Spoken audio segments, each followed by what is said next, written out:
Alright, what's up everyone? Welcome back to part 2 of our beginner-friendly Linux command series. If you caught part 1, you've already got a solid foundation. In this video, we'll explore more essential Linux commands that every new user must know in 2025. We're diving deeper, looking at commands that will not only make your life easier but also give you a much better understanding of how Linux operates under the hood. These aren't just random commands. They're tools you'll find yourself reaching for daily once you get the hang of them. So the goal here is to continue building that command line muscle memory. We'll cover everything from viewing and manipulating files in new ways, to searching for specific content, managing permissions, monitoring your system, and even a few tricks for recalling your command history. Think of this as adding more specialized tools to your digital toolkit. Each command we discuss today has its own unique strengths and practical applications, and I'll be walking you through examples for each one. By the end of this video, you should feel even more comfortable and confident navigating the Linux terminal. The subtitle for today is Mastering Commands to Boost Your Terminal Skills, and that's exactly what we aim to achieve. We're moving beyond just the absolute basics and into commands that offer real power and efficiency.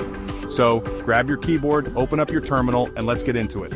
This is part 2 of your journey to mastering Linux commands. Alright, first up, let's talk about AND.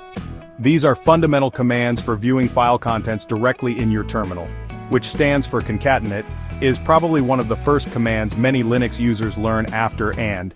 Its primary use is to display the entire content of a file to the standard output, which is usually your terminal screen. You just type followed by the file name like, and boom, the text inside that file appears. It's incredibly handy for quickly checking what's inside a small configuration file or a short script without needing to open a full-blown text editor. You can also use to combine multiple files. For instance, merges their contents into a new file called. Now what if you want to see the file in reverse order? That's where it comes in. It's literally spelled backward, and it displays the contents of a file in reverse line by line. The command usage is identical to. This is useful for log files where the newest entries are at the bottom, with the latest log entries appear right at the top of your terminal output. So, to sum up, and is your go-to for displaying files sequentially or concatenating them, perfect for a quick look or combining text. Is its reverse twin ideal for when you need to see the end of a file first, like with logs? Both are simple, effective, and fundamental to working with text files in the Linux terminal. Next up we have AND. These commands are incredibly useful when you're dealing with large files and you don't want to display the entire thing, unlike. Allows you to look at the beginning of a file and lets you see the end. By default, both commands will show you the first 10 lines or the last 10 lines of a file respectively. This is often just enough to get a sense of the file's structure or to check the latest entries in a log. You can specify exactly how many lines you want to see with the option. For example, we'll show you only the first 5 lines. Similarly, we'll display the last 20 lines. Also has the option, which stands for follow. If you type, the command will display the last few lines of the file and then wait and continuously output new lines as they are added to the file in real time.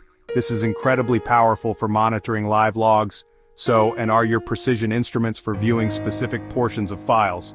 Mastering these will significantly speed up your diagnostic and analytical tasks. Alright, let's talk about if, and our about viewing files, is all about searching them. The name stands for Global Regular Expression Print, and it's an incredibly powerful tool for finding lines that match a specific pattern in your files. The basic usage is pretty straightforward. For example, if you want to find all lines containing the word error in a file named, you would type. We'll then print out every line from that contains error. Comes with a host of options to refine your searches. For instance, makes the search case insensitive and tells you how many lines matched your pattern. One of the most powerful aspects is its ability to work with pipes.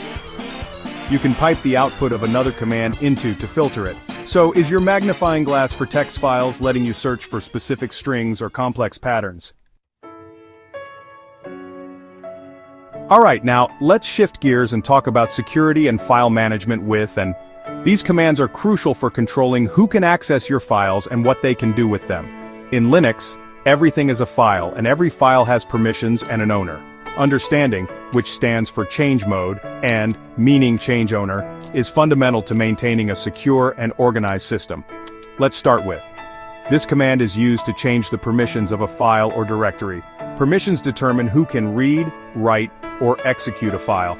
There are 3 sets of permissions, one for the owner of the file, known as the user, one for the group the file belongs to, and one for others, which is everyone else. Each set can have read, write, and execute permissions. You can set permissions using in 2 main ways, symbolic mode or octal, also known as numeric mode. Symbolic mode is arguably more readable for beginners. For example, gives the user execute permission. The other way is octal mode, which you'll see very often, like, this looks a bit cryptic at first, but it's based on numbers. Read is 4, write is 2, and execute is 1. Now let's talk about, this command is used to change the owner and/or group of a file or directory. For example, if you create a file as the root user, but you want a regular user, say Rayon, to own it, you would use. You can also change the group at the same time using, for example, both, and can operate recursively on directories using the flag. And are your gatekeepers for file access. Mastering these is essential for managing file security, ensuring scripts run correctly, and configuring applications like web servers or databases. They might seem a bit complex with their octal and symbolic modes, but with practice, they become second nature.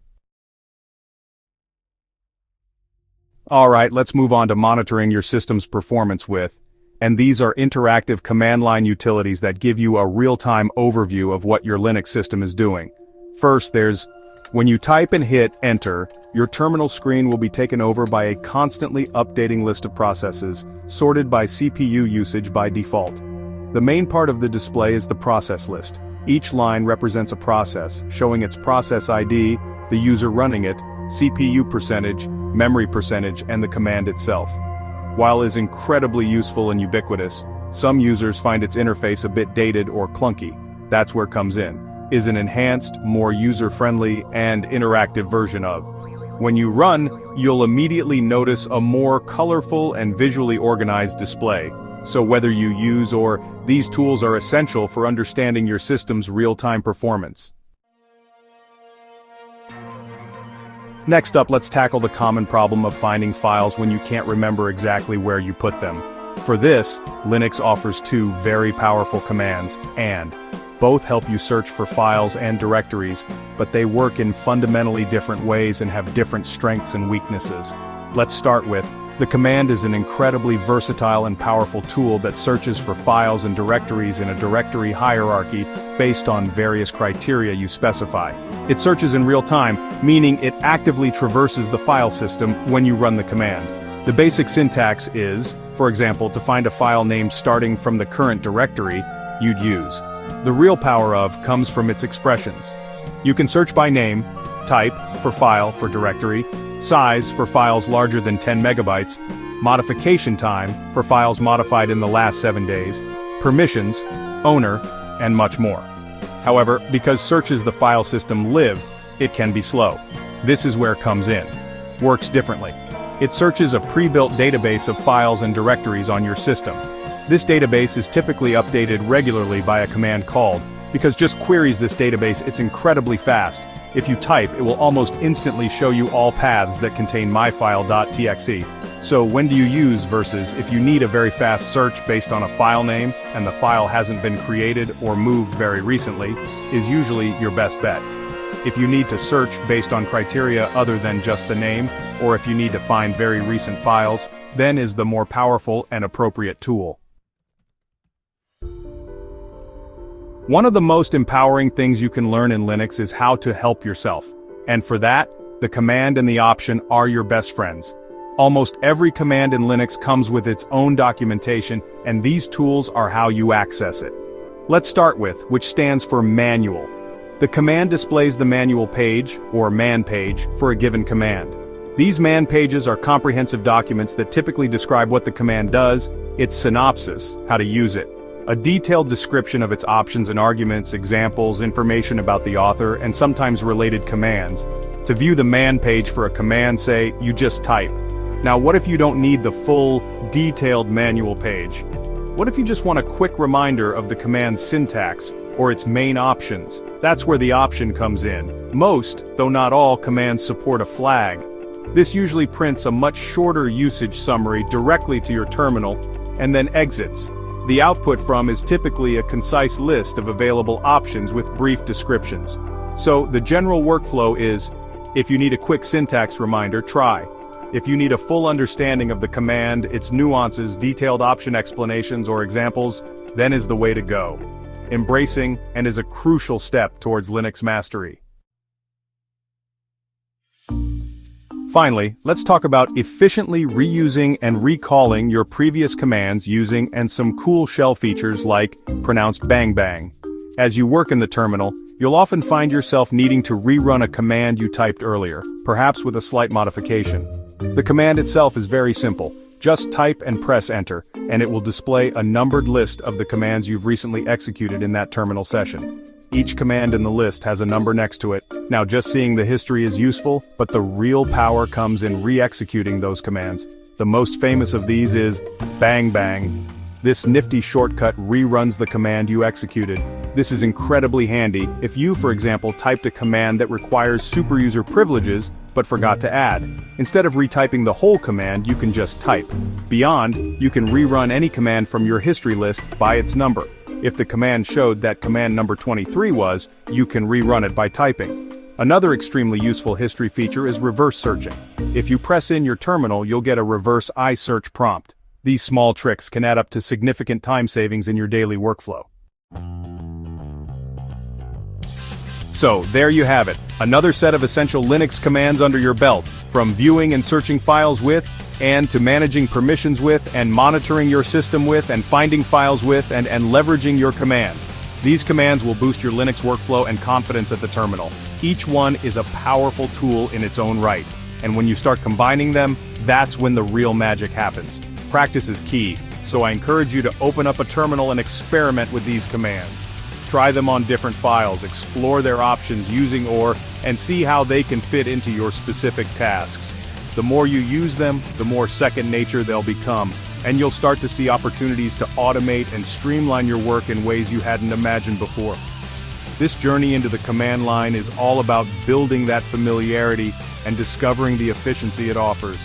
We've covered a lot, but there's always more to learn in the world of Linux. Comment below if you want part 3 covering advanced tools like for file synchronization, for transferring data, for secure remote access, and jobs for scheduling tasks.